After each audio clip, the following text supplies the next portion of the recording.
Lucas 22:31, dijo también el Señor. ¿Quién lo dijo? El Señor. Simón, Simón, he aquí Satanás os ha pedido para zarandearos como a trigo, pero yo he rogado por ti que tu fe no falte, y tú, una vez vuelto, confirma a tus hermanos. Él le dijo: Señor, dispuesto estoy a ir contigo no solo a la cárcel, sino también a la muerte. Y él le dijo: Pedro, te digo que el gallo no cantará hoy hasta que tú niegues 3 veces que me conoces. Digan fuerte el versículo 31, fuerte, fuerte. Dijo también el Señor, fuerte: Simón, Simón, ¿qué más? He aquí Satanás os ha pedido para zarandearos como a trigo. Padre, gracias por tu voz. Humildemente queremos comunicar tus secretos, tus misterios a este pueblo ávido, deseoso, anhelante, y que la palabra bendiga corazones. El mío, que tanta falta me hace oír tu voz también. Háblame, que lo necesito. Adviértenos que todo lo necesitamos aquí. Por Cristo oramos. Amén. Yo quiero oír, si ustedes se acuerdan, de todos los dobles llamamientos individuales que hemos estudiado. El primero, ¿cuál fue? Abraham, Abraham, para justificación. El segundo, ¿cuál fue? Jacob, Jacob, para santificación. El tercero, ¿cuál fue? Moisés, Moisés, para glorificación del nombre de Dios en su persona. El cuarto, ¿cuál fue? Samuel, Samuel, para el establecimiento del orden en Israel, cuando Dios quería poner un rey que no era Saúl, sino el hombre conforme a su corazón, David. ¿Cuál fue el quinto? Marta, Marta, hablando del modelo pequeño de una iglesia que sirve al Señor, que oye su voz, que tiene un testimonio, que está en la mesa con el Señor. ¿Cuál fue el quinto o el sexto? Hoy tenemos el número 6, cuando el Señor le advierte a Pedro y le dice: Simón, Simón, he aquí Satanás os ha pedido para zarandearos como a trigo, pero yo he rogado por ti que tu fe no falte. Antes que me meta aquí en este Simón, Simón, quiero ir un momentico a Moisés para decirles un detallito sobre Moisés que quedó pendiente. Y es que cuando el Señor fue a usar a Moisés a los 80 años, lo había llevado 40 años antes para que Moisés estuviera 40 años en el desierto. En el desierto por un tiempo de 40 años, para que se moviera en el desierto. Los 3 elementos de la filosofía que nos enseñaron en la escuela, movimiento, espacio y tiempo, se cumplieron en Moisés. Él fue al desierto por 40 años, de los 40 de edad a los 80 de edad, él estuvo en el desierto. Y se movió en el desierto pastoreando las ovejas de su suegro Jetro por un tiempo de 40 años. Y la gente, sentado en una silla como espectador, cruza las piernas, lee el texto bíblico de un hombre que a los 40 pensaba que Dios lo iba a usar ya. Y dicen: qué desperdicio que Moisés estuviera 40 años más en el desierto, y eso desperdicio de 40 años hasta que por fin a los 80 fue que el Señor lo llama para que vaya a Egipto y haga lo que tenía que hacer. Una moraleja maravillosa que responde que eso no fue un desperdicio. Cumple Moisés un principio del liderazgo, de la obra de Dios, de los siervos del Señor. Y es que Dios llevó a Moisés al mismo lugar que después Moisés llevó al pueblo. Y Dios llevó a Moisés por el mismo tiempo que después Moisés llevó al pueblo. Moisés estuvo en el desierto, llevado por Dios allí, permitido por lo menos por Dios allí, Porque Moisés luego vendría a Egipto para llevar al pueblo de Israel al mismo lugar que él estuvo, para que estuvieran como pueblo de Dios, estuviera allí por el mismo tiempo que Moisés estuvo. Una moraleja tremenda sobre eso es que la gente que Dios va a usar, primero los lleva a los mismos lugares a donde ellos van a llevar la gente. Si alguna persona está pasando unas pruebas tremendas en estos días, la traducción práctica de eso es que en esa área misma que estás sufriendo, es que Dios te va a usar para consolar a otros. Lo llevó al desierto porque Él llevaría al desierto a Israel. Lo llevó por 40 años a él porque él llevaría por 40 años a Israel en el desierto. Al mismo tiempo que llevas en la batalla, en la prueba, en la metamorfosis que Dios está obrando para llevarnos a un nivel en que le podamos realmente servir, ese es el mismo tiempo de ministerio que vas a tener. Y otra curiosidad, comparando a Jacob con Moisés, es que a Jacob Dios lo llevó de ser un pastor de ovejas, de sus propias ovejas, y lo convirtió en un príncipe con Dios. Él pastoreaba sus propias ovejas allá con el suegro, ese Jacob, y Dios lo llevó hasta Peniel, y aquella noche que lucha con el ángel, aquel pastor de ovejas que viene ahora con su rebaño, su propio rebaño, y hasta esa hora era un pastor de ovejas medio tramposo todavía, y Dios lo lleva a Jacob de ser pastor de ovejas y lo convierte en príncipe de su pueblo Israel, el padre de la nación hebrea. En el caso de Moisés fue al revés. Moisés era primero un príncipe de Egipto. Y la palabra habla allá en unos libros que los rabinos judíos no tienen, porque los judíos no cristianos no creen en el Nuevo Testamento, nada más tienen la Biblia antigua, el Antiguo Testamento. Y el Antiguo Testamento, cuando habla de Moisés, no revela algunos datos que el Nuevo Testamento, el Señor sí reveló acerca de Moisés. Por ejemplo, cuando Esteban estaba en su último discurso y Esteban narra todo lo que Israel pasó como pueblo y cómo Dios bendijo a Israel, Esteban comienza a narrar los primeros 40 años de Moisés como príncipe de Egipto. Y dice Esteban, aquel diácono, hablando de Moisés en su discurso final, que Moisés había sido enseñado en Egipto en toda la sabiduría de los egipcios. No había ninguna ciencia, ninguna sabiduría, ninguna especialidad en que Moisés no hubiese sido instruido. Él sabía música, sabía idioma, sabía arte, todo lo que era de la grandeza de Egipto, Moisés lo sabía, a tal manera que la confianza que él tenía por la universidad que había ido, por la confianza que tenía en las ciencias, en toda la sabiduría de los egipcios que había sido instruido, él pensó a los 40 años que todo eso iba a servir para a esa edad comenzar a libertar a su amado pueblo hebreo de las botas de la esclavitud por más de 4 siglos que Faraón tenía sobre ellos. Y fue y mató a un egipcio defendiendo a un hebreo.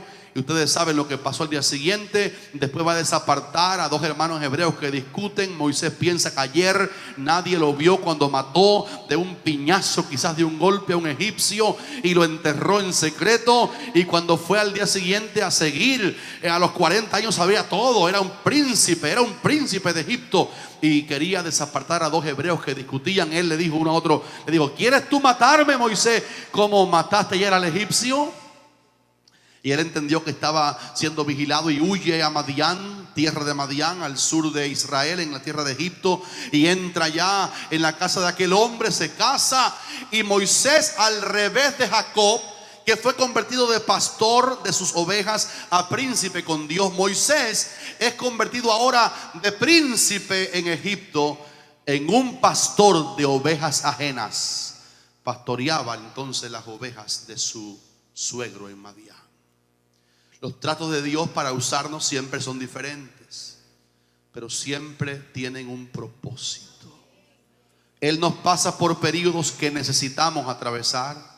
Él nos pasa por pruebas que necesitamos pasar, Porque ese entrenamiento que Dios tiene con nosotros en lo individual inevitablemente se va a convertir en la misma arma de ayuda para la gente que Dios va a poner bajo nuestro servicio de la fe.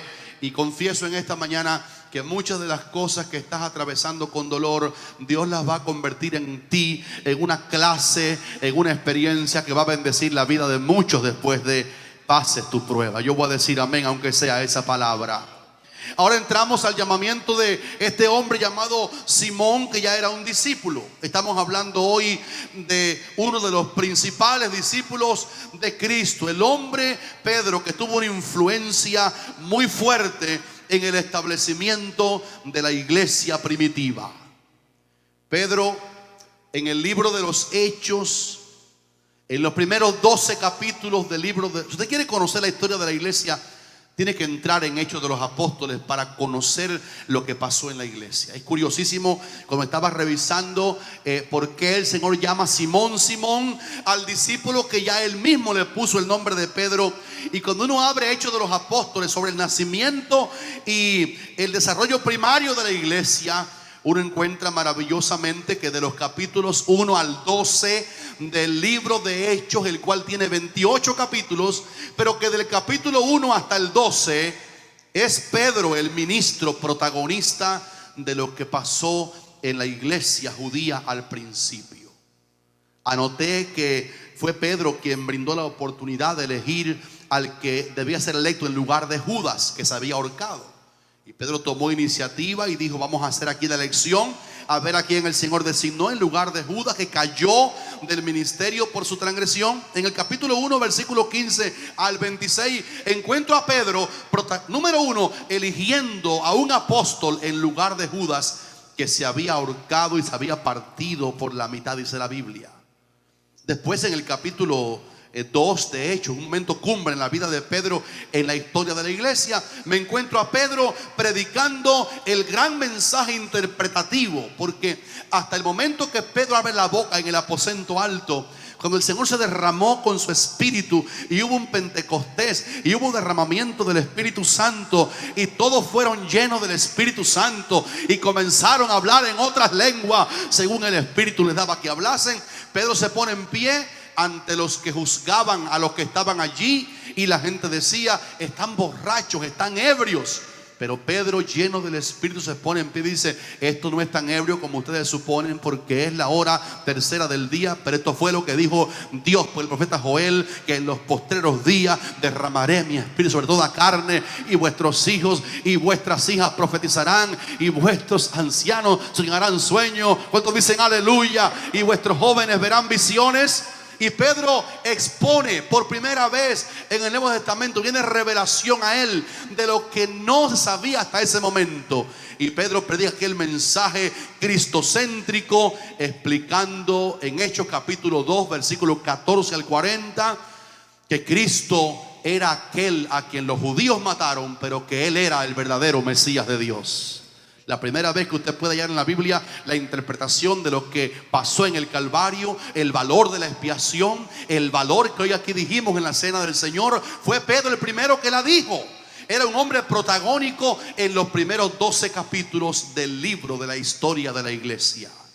Después, en Hechos capítulo 3, a partir del versículo 1 hasta el 10, Pedro y Juan entran a la puerta hermosa del templo de Jerusalén. Hay un hombre cojo pidiendo limosna y Pedro dice: yo no tengo oro ni, vamos conmigo, ni plata, pero lo que tengo te doy. ¿Qué le dijo entonces? En el nombre de Jesucristo de Nazaret, levántate y anda. Y le dio la mano, el hombre se levanta, el hombre comienza a saltar y era paralítico de nacimiento, pero Dios está usando a Pedro como protagónico en la primera historia de la iglesia judía, y aquello causó tal asombro que cuando el pueblo que conocía al hombre que estaba todos los días en la puerta hermosa lo vio danzar, dice que se agolpó el pueblo al pórtico de Salomón, donde el milagro ocurrió en ese patio.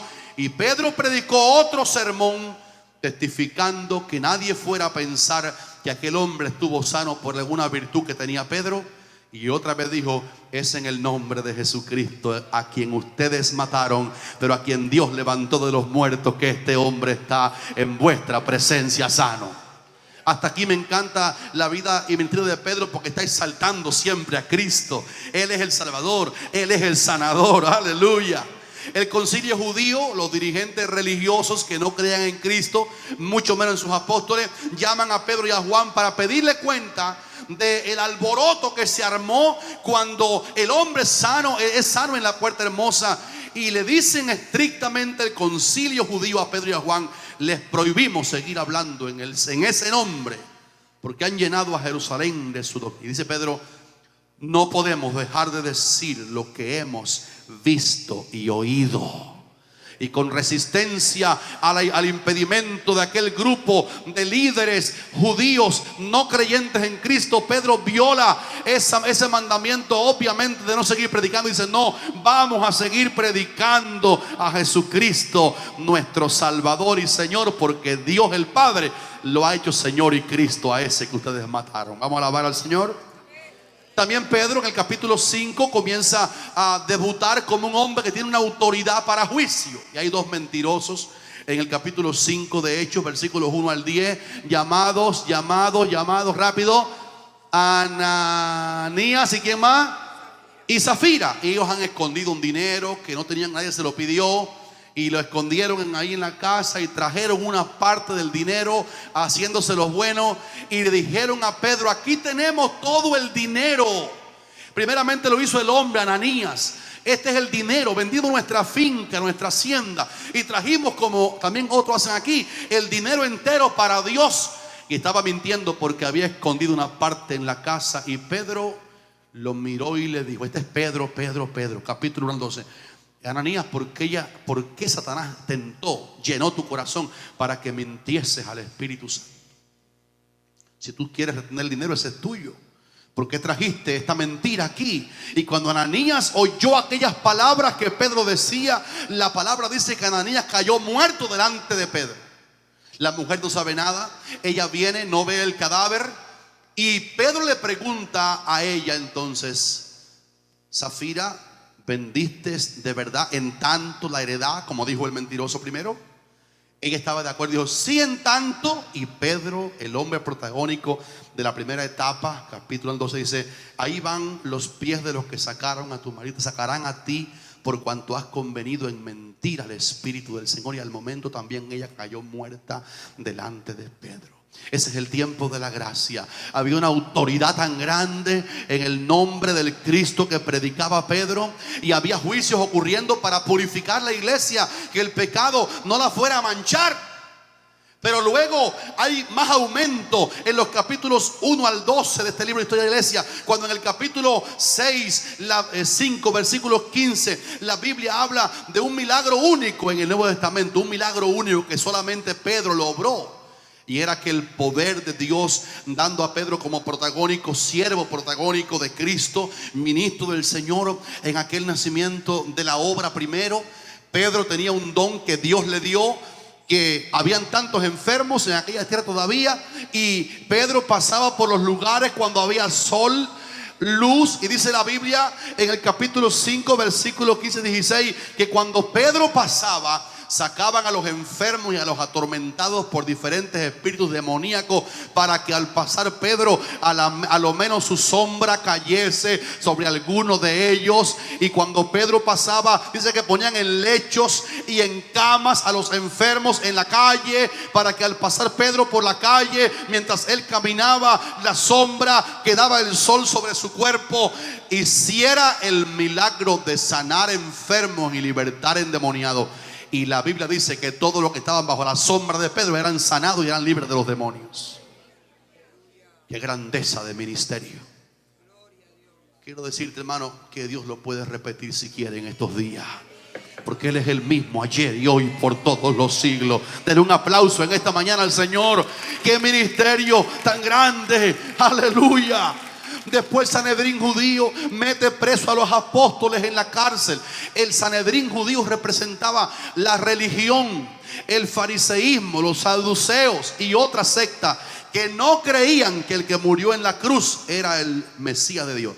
Ellos eran los líderes religiosos de todo Israel cuando en aquellos días surgía la iglesia con el poder que estamos viendo aquí esta mañana. Y dice la palabra, tomen el texto aunque sea, Hechos capítulo 5, versículo 17 al 20, que el Sanedrín judío pone a los apóstoles y a Pedro también en la cárcel, para que, ya que lo desobedecieron en libertad, lo toman preso, los encadenan para que no puedan salir afuera a seguir predicando a Cristo. Pero dice la Biblia que el primer día que lo meten preso, cuando llegó la noche, un ángel del Señor se metió en la cárcel.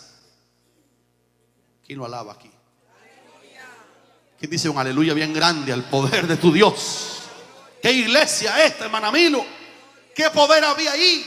Un ángel se mete en la cárcel y dice la Biblia que sacó a los apóstoles presos para afuera. Aleluya.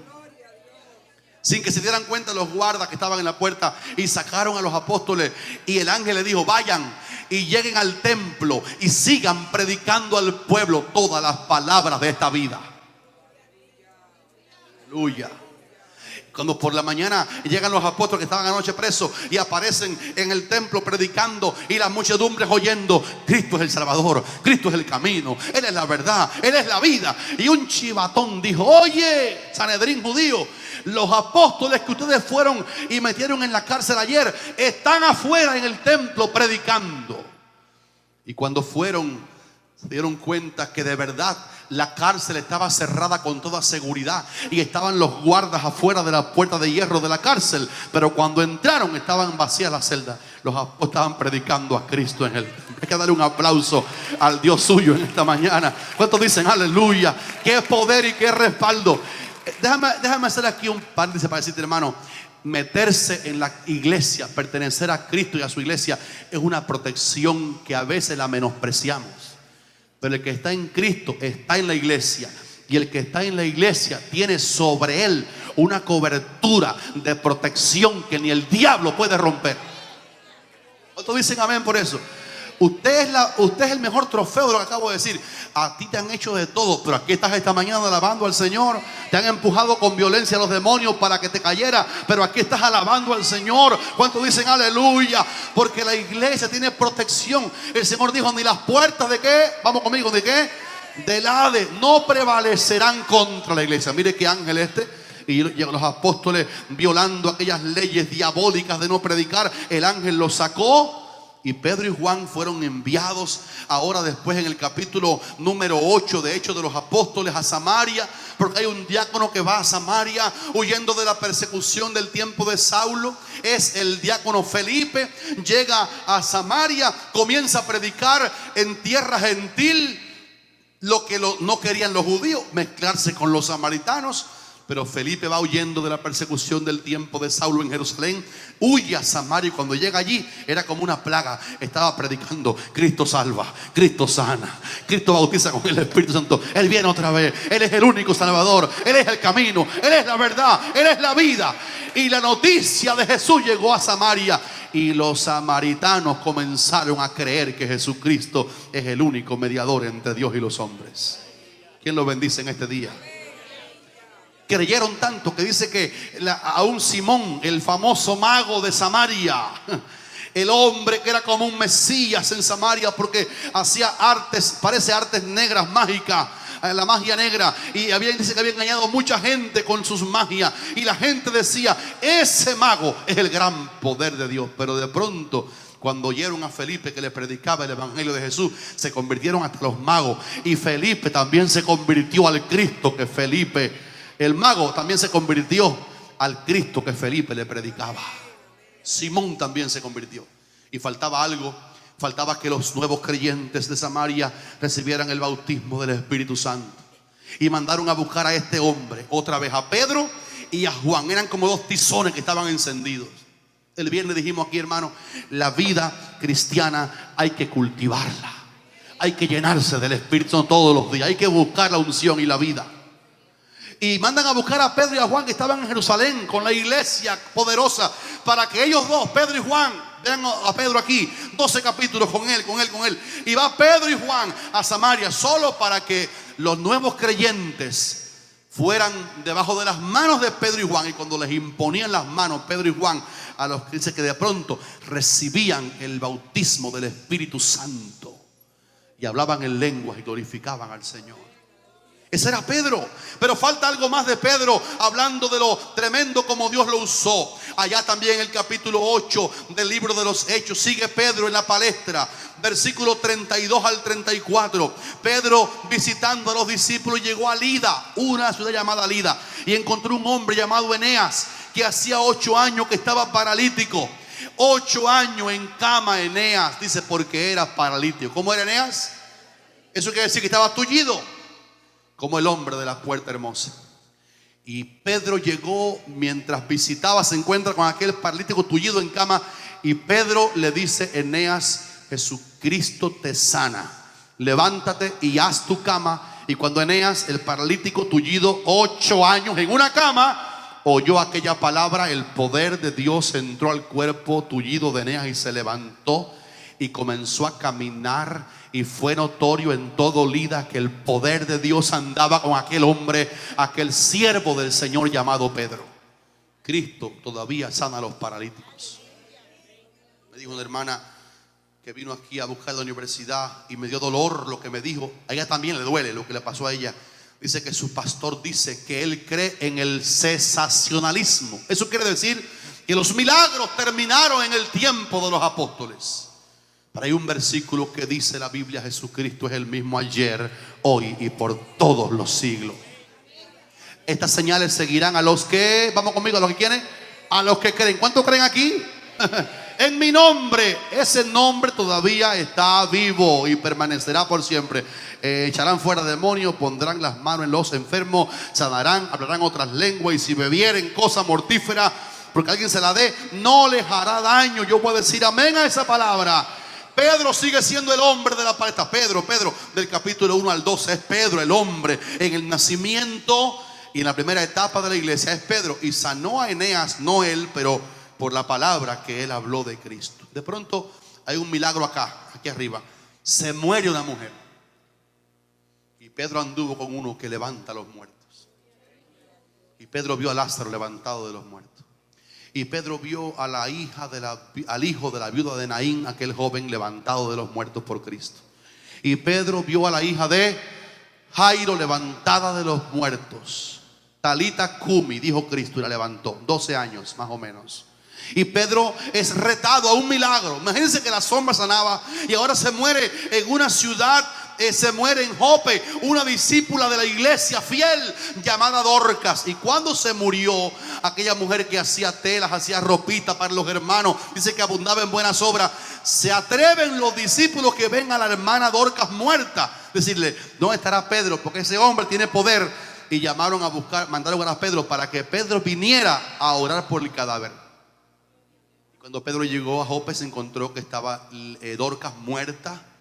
Y dijo: saquen a todos. Y entró al cuarto, se arrodilló delante de Dios, pero frente al cadáver, y oró. Y no dice qué fue lo que dijo cuando oró, pero oró.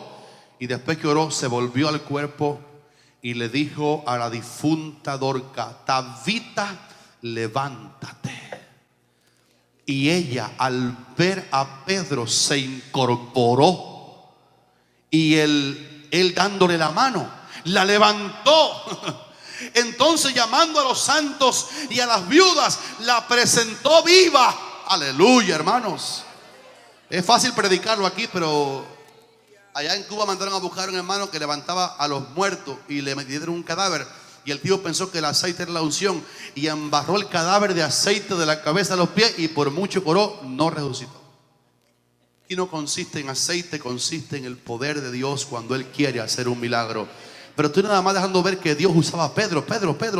Capítulo 1 al 12 es Pedro el hombre. Y dice que aquello se diseminó la noticia, y muchos creyeron en el Señor al ver los milagros que Pedro hacía en el nombre del Señor. Después va a casa de Cornelio Pedro y está predicando por invitación del Señor. Como ustedes saben, la revelación que tuvo Cornelio acerca de que mandara a buscar a Pedro para que le predicara. Y Pedro está de pronto viéndose en una casa extraña. Él es un judío neto. Él no tiene nada de gentil en la sangre. Y está predicando en casa de un gentil llamado Cornelio, un militar romano que dirigía 100 soldados. Y este hombre, buena gente, daba limosna, ayudaba, oraba según lo que él pensaba que era correcto orar. Dios mandó un ángel a la casa de Cornelio: ve a buscar a Pedro, mándalo. Este hombre manda a buscar a Pedro. Pedro viene en Hechos capítulo 10 y comienza asombrado a predicar acerca del Cristo que él había caminado con él, aquel que sanó a Dorcas, que su sombra, la de Pedro, se movía y Dios sanaba a través de la sombra de Pedro los enfermos.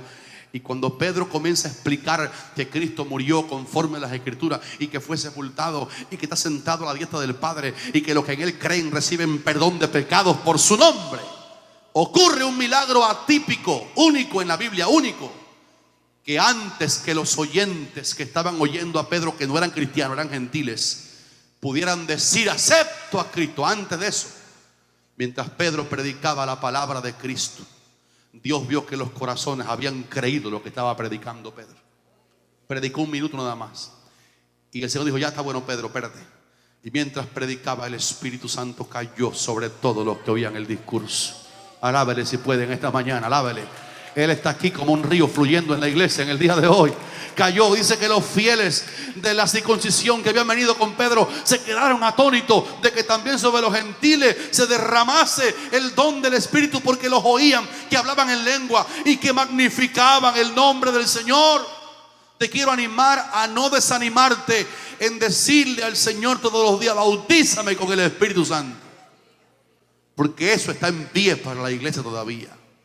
¿Cuántos dicen amén? Finalmente, en el capítulo 12 se acaba Pedro. Herodes lo quiere matar y lo mete en la cárcel. Todo el mundo quería matar a Pedro. Los religiosos lo quieren desaparecer, como ustedes vieron ya. Y ahora el rey Herodes, el gobernador romano en la parte de Judea, Jerusalén, Herodes lo quiere matar. Y está metiendo a Pedro en la cárcel para sacarlo al pueblo, para que el pueblo lo apedreara, porque ya Herodes había matado a Jacobo, primer apóstol muerto, Jacobo. Y quiere sacar a Pedro para que la gente lo mate. Pero esa noche, durmiendo Pedro entre 4 soldados, de pronto, con los pies encadenados, un ángel se mete en la cárcel. Hechos 12. Y dice: Pedro, ponte las sandalias y vámonos. Lo parafraseo. Y Pedro se despierta. No había tomado meprobamato ni diazepam. Sabe que lo van a matar, está tranquilo. La vida suya es inmortal hasta que Dios disponga de usted. Nadie te podrá hacer frente en todos tus días mientras Dios no ha acabado la obra que tiene para ti. Alábele, alábele, alábele. Aleluya. No tengo miedo a nada porque tú eres inmortal. Yo también, hasta que el Señor quiera llevarnos. La seguridad no está en la ausencia del peligro, sino en la presencia de Dios. Pedro sale de la cárcel maravillosamente. El Señor lo desengaveta de la cárcel. Los guardas que están con él no ven que Pedro se les fue. Y la puerta de hierro que daba a la ciudad se abrió delante del ángel y de Pedro. Y Pedro se da cuenta porque el ángel se le fue y se queda en la calle solo. Y ahora se da cuenta, dice: de verdad entiendo que Dios envió su ángel para librarme de la mano de Herodes y de todo lo que el pueblo de los judíos esperaba. Entonces, la idea que da el pasaje es que Pedro llega a casa de Herodes, testifica, y de pronto Pedro se nos pierde de la palabra de la historia de la iglesia. Y ahí en Hechos 12 acaba Pedro. Y a partir de Hechos capítulo 13 el Señor tenía a otra persona que ya no era Pedro. Cuando uno ve estas cosas que narré intencionalmente sobre lo que Pedro hacía, sobre el ministerio asignado a Pedro por un tiempo en el nacimiento de la iglesia y en la primera etapa de niñez de la iglesia, cuando uno oye lo que Pedro hacía: levantaba muertos, oraba por la unción del Espíritu, lenguas de fuego, la sombra sanaba, levantaba a los paralíticos. Cuando uno ve esto en Pedro por 12 capítulos de Hechos, uno puede ser tentado a decir: parece como que Pedro es el jefe de la iglesia. Pero Pedro cesó en el capítulo 12. Se nos pierde Pedro del capítulo 12. Y la Biblia no narra exactamente la historia secular, sí, la Biblia no, cómo fue que Pedro murió. Se nos desaparece Pedro, porque de los capítulos 13 al 28 Dios tenía otro hombre que ya no era Pedro. Tenía a Pablo para usarlo en la etapa de la iglesia, en la etapa de la madurez de la iglesia. Y el libro de Hechos A partir del capítulo 13, Dios muestra a otro hombre llamado Pablo en la iglesia. Pablo fue llamado, a diferencia de Pedro, a edificar la casa de Dios, mientras que Pedro fue llamado a trazar el fundamento. Por eso el mensaje de Pedro era evangelístico. Este Jesús que ustedes mataron, la piedra angular. Pero me acuerdo que el Señor también le dio a Pedro, antes de que Pedro fuera Pedro en Hechos de los Apóstoles, el Señor le había dado las llaves del reino. Y cuando usted escucha a Jesús decirle a Pedro en Mateo 16, te doy las llaves del reino, uno se da cuenta que son dos llaves, y por eso le aparece en plural.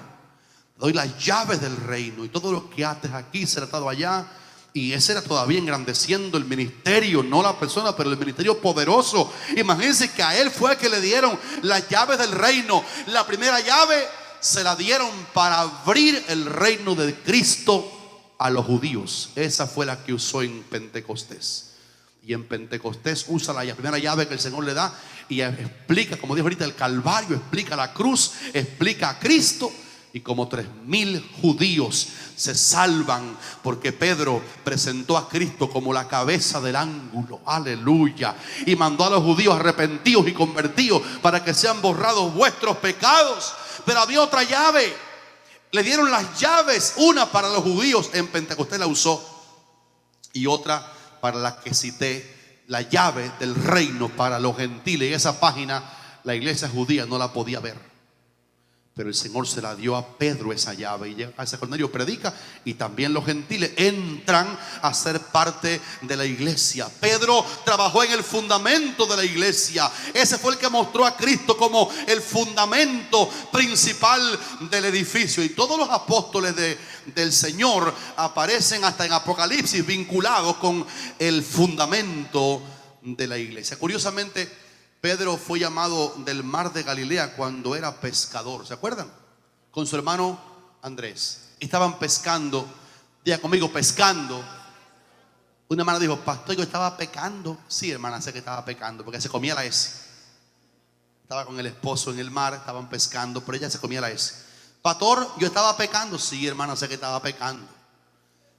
Entonces Pedro estaba pescando con su hermano Andrés en el mar de Galilea, y Jesús lo llama y le da el mismo oficio que él tiene en lo físico, se lo da en lo espiritual a Pedro. Estaba pescando y el llamado del Señor a Pedro fue: venid en pos de mí los dos, y yo os haré también pescadores de hombres, pescadores de alma. Miren cómo Dios usa el oficio físico para darnos un PowerPoint, una imagen de cómo Él puede usar lo que teníamos en el mundo como un paralelo de lo mismo que nos quiere usar espiritualmente. Y Pedro mantuvo el oficio de pescador de almas en el reino de Dios. Por eso, cuando echó las redes en Pentecostés, pescó como 3,000 almas para Cristo. Cuando las echó un poquito más allá, dice Hechos capítulo 5, que ya había como 5,000 hombres, no 3,000, sino como 5,000 hombres, aparte de las mujeres, que se habían entregado al Señor bajo la pesca que aquel pescador de Galilea estaba haciendo ahora en el reino de Dios. Entonces Pedro trabajó mucho en la edificación de la iglesia, pero Dios usó en la parte de fundación, pero Dios usó a Pablo para fundamentar la iglesia. Ahora, yo quiero dejar a Pablo un momentico, porque voy a predicar de Saulo el siguiente domingo, y quiero solamente, dejando mi bosquejo a un lado, terminar este mensaje hablándole a ustedes de por qué el Señor le habló entonces a un hombre tan grande como este unos años antes, y le dijo lo que leímos esta mañana: Simón, Simón. Capten, hermano, antes que termine este mensaje. Y cuando aquella advertencia del Señor llegó en el aposento alto, en la cena que dijimos hoy que Él celebró, está la última cena con los discípulos. El Señor de pronto abre la boca en lo que leímos en Lucas 22:31, y le advierte a Pedro. Diga conmigo, a Pedro. Ya el Señor le había puesto el nombre de ¿qué? Pedro, pero lo llamó con el nombre con que Pedro tenía de sus padres, y le dijo: Simón, Simón, porque Simón era el nombre inicial, era Simón el hijo de Jonás, era el nombre de él. Y Cristo lo había renombrado con el nombre de Cefas, que quiere decir Pedro, y significa piedra viviente. Y Pedro significa una pequeña piedrecita. Eso fue lo que dijo el Señor a Pedro: tú también eres Pedro. Significa piedra pequeña, pero viviente. viviente. Y es verdad que lo era viviente, tenía fuego el hombre de Dios. Y el Señor ahora le advierte a Pedro, a Simón, y le dice: Simón, Simón. Lo que le va a decir es tan importante porque le menciona 2 veces, igual que Abraham, Jacob, Moisés, Samuel, Marta. Ahora a Simón también 2 veces le dice: Simón, Simón. Porque lo que le va a decir tiene unas enseñanzas tremendas para nosotros. Cristo usó a Pedro en una forma singular en el establecimiento de la iglesia judía y también de la gentil. Pero con aquel Simón, Simón, Satanás os ha pedido para zarandearlos como a trigo, pero yo he rogado por ti, Pedro, para que tu fe no falte. Está hablándole al Señor a Pedro de la humanidad de Pedro. Está hablándole a Pedro una llamada a la atención. Te voy a usar en una forma tan grande en mi iglesia. Te van a conocer como una persona tan poderosa en la iglesia. Te di las llaves y pronto la vas a usar, Pedro. Tú eres Pedro, eres una piedra viviente, aunque pequeña. Y habrá tanta unción sobre ti y tanto poder sobre ti que te quiero recordar que aunque ya eres Pedro, usado y poderoso y vinculado con mi iglesia, que nunca se te olvide que aunque ya eres Pedro ungido, todavía tú eres Simón, el hijo de Jonás. No vayas a apoyarte en la unción que te di. No vayas a apoyarte en la autoridad que tienes. No vayas a apoyarte en los dones que estás ejerciendo en la iglesia. No te apoyes en las llaves que te di para luchar con eso contra el diablo, porque aunque eres usado poderosamente por mi unción, eres Simón, Simón. Eres hijo de Jonás. El Señor siempre llevó a Moisés de príncipe a pastor. A la gente que va a usar mucho lo somete más a unas cosas tremendas para volverles a dar en la conciencia la verdad de que no nos usa por ninguna gracia que tengamos, sino porque tiene que usar a alguien. Y el Cristo de la gloria quiere que Pedro entienda que lo va a usar, pero que cuando lo esté usando con las 2 llaves y con el poder y con la sombra que sana, Pedro se sigue acordando que todavía él es un hombre humano sujeto a debilidad, sujeto al ataque satánico. Y fíjese que la primera lección que el Señor le quiere dar a Pedro es porque le llama 2 veces con el nombre de humanidad, con el nombre que su padre Jonás le puso cuando nació y su madre. Simón, Simón, ya era Pedro usado. Había una proyección, como ustedes vieron, por 12 capítulos. Un hombre único en la historia de la iglesia, una autoridad tremenda, un hombre con revelación del evangelio. Pero el Señor quiere que a pesar de la grandeza del ministerio, no se vaya a olvidar que el diablo le existe, que la tentación está, y que se acuerde que a pesar de la unción, él sigue siendo Simón, hijo de Jonás. Una de las definiciones más lindas que oí de un ministro real la dijo un día en la puerta el hermano Mendoza, que viene aquí a veces. No, fue Tom Chimmel, el americano que hace un tiempo murió. Él dijo: lo vi predicando como un león, pero en la puerta era como una ovejita saludando a los hermanos. Eres Pedro, pero eres Simón. Eres usado, pero eres humano. Hay poder en ti dado por el Señor, pero sigues siendo el blanco de Satanás. Simón, Simón, no se te puede olvidar que no hay ninguna unción que te va a respaldar en la parte humana. Aprende a separar la unción, el poder, el revestimiento del Espíritu Santo. Separa eso de la realidad de que eres un hombre que puede fallar, que eres un hombre débil. Aprende, como dijo David, que soy débil aunque ungido rey. Y aquella advertencia Pedro no la oyó. Y dijo Pedro todavía en su humanidad, cuando el Señor le dice: Pedro, Simón, Simón, hijo de Jonás, el diablo me dijo que te permitiera zarandearte a ti, a los apóstoles. Pedro todavía en su yo y en su buena dice: no, Señor, dispuesto estoy a ir contigo. No solo a la cárcel, también a la muerte. Estaba todavía muy grande Pedro, y el Señor quiere rebajarlo para que él entienda que es Pedro, pero que todavía es Simón. Oren por mí para que yo me acuerde todos los días. Y yo oro por ti para que te acuerdes que la sabiduría que tienes, el poder que tienes, no es tuyo, es por la gracia, es para bien de otros, es para beneficio de otros, pero que es del Señor la gloria. Y Él usa lo vil, Él usa un Simón hijo de Jonás, Él usa un hombre imperativo y de carácter tremendo, pero lo usa, pero le quiere recordar que Él todavía es Simón. ¿Sabe qué le pasó a Simón? Cuando se confió que él era Pedro, ya fue a batallar contra el diablo como Pedro, y el diablo lo tumbó y negó 3 veces a Cristo. Hemos conocido gente que han tenido ministerios poderosos y al día siguiente se cayeron y se desbarataron ministerialmente. ¿Sabes por qué, hermano? Porque uno tiene que entender que la única defensa que tenemos para ser fuertes es el único que no se llama Simón, es el Dios Todopoderoso.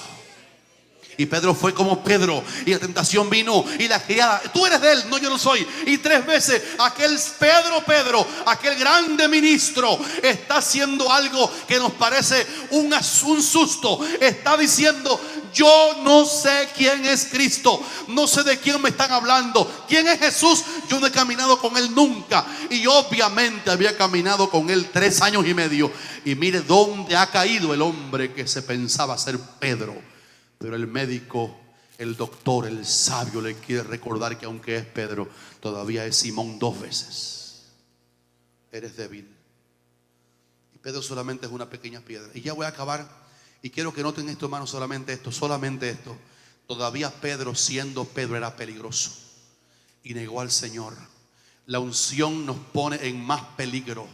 El nivel de ministerio que hagamos nos hace muy vulnerables.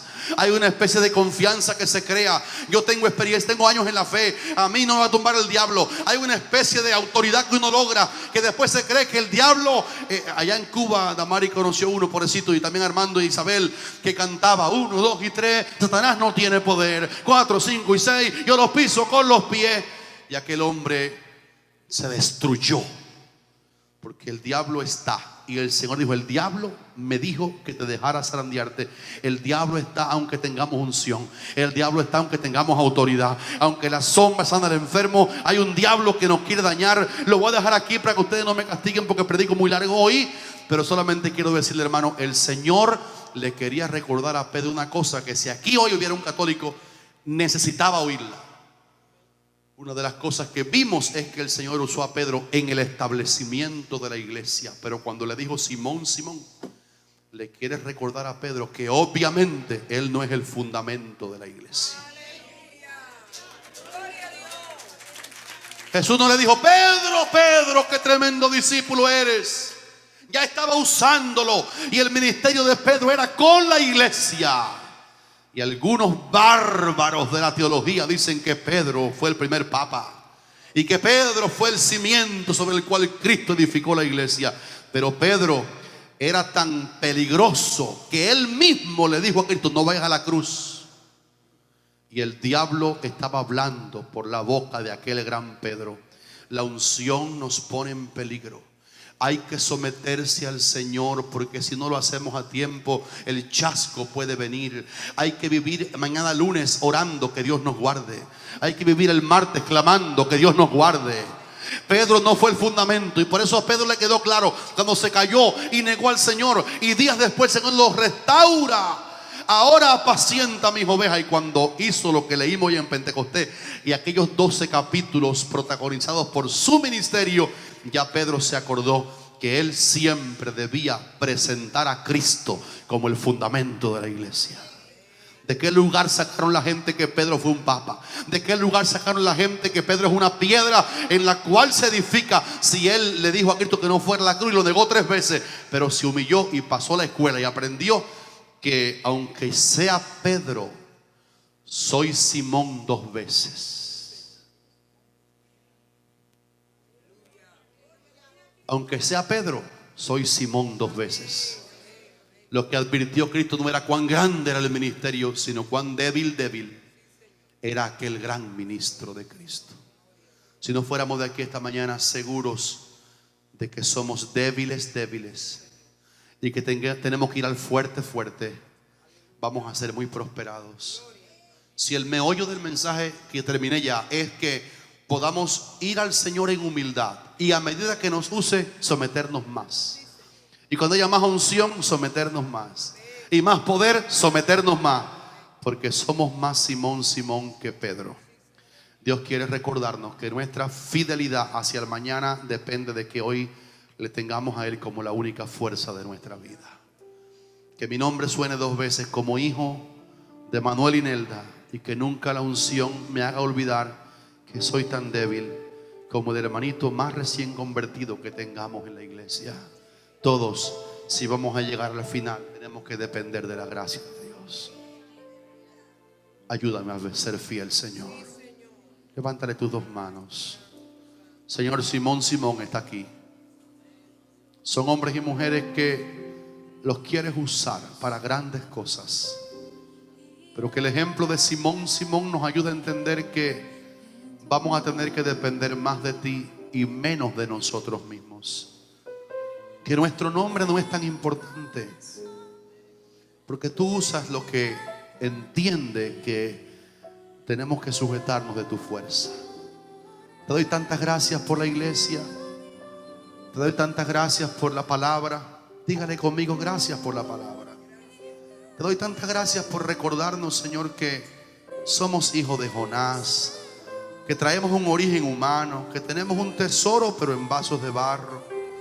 Que tú nos recuerdes siempre que no hay una cobertura de unción que nos evite ser tentados, sino que acudamos a medida que nos usas más a la fuente de la fortaleza. Y cuando tú nos adviertes que estamos en peligro, le hagamos caso a tu voz como Pedro no le hizo caso.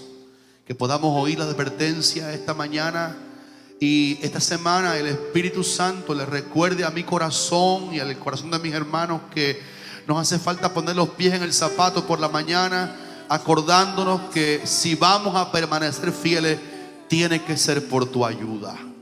Bendice cada corazón noble que esta mañana entendió la palabra y la palabra le fue clara.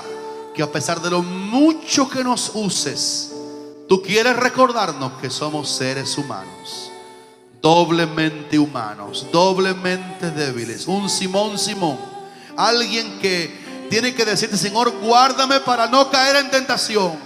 Ayúdame a permanecer fiel, porque tu ruego por Pedro fue lo único que lo mantuvo de pie después de su caída. Y gracias porque tú oras por nosotros, querido Jesús. Esta mañana, tarde, estás haciéndolo. Y yo te pido, Señor Jesús, levante la mano derecha conmigo. Levante la mano derecha, levante la mano derecha. Yo te pido, Padre, que este día tú escuches al Hijo en el cielo orando a tu derecha por la iglesia, por los hermanos.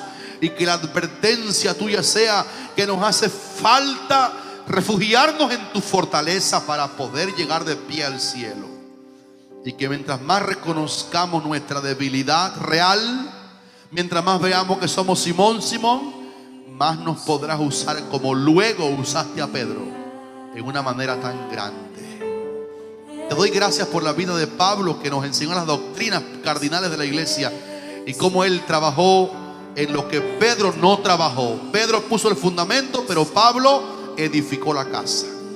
Ayúdanos a amar las epístolas, a leerlas, a edificarnos como una iglesia sólida que te ama. Proclamo vida para cada hogar presente. Proclamo bendición para cada persona que está aquí. Y que tu mano bendiga a los santos y les haga ser victoriosos. Reprendo a Satanás y los demonios que tientan, los pecados que nos amenazan, los reprendo en el nombre de Jesús. Porque por tu fuerza mis hermanos van a ser vencedores. Y son más que vencedores. Aunque seamos Simón, nos vas a ayudar a ser poderosos en tu obra. Purifícame,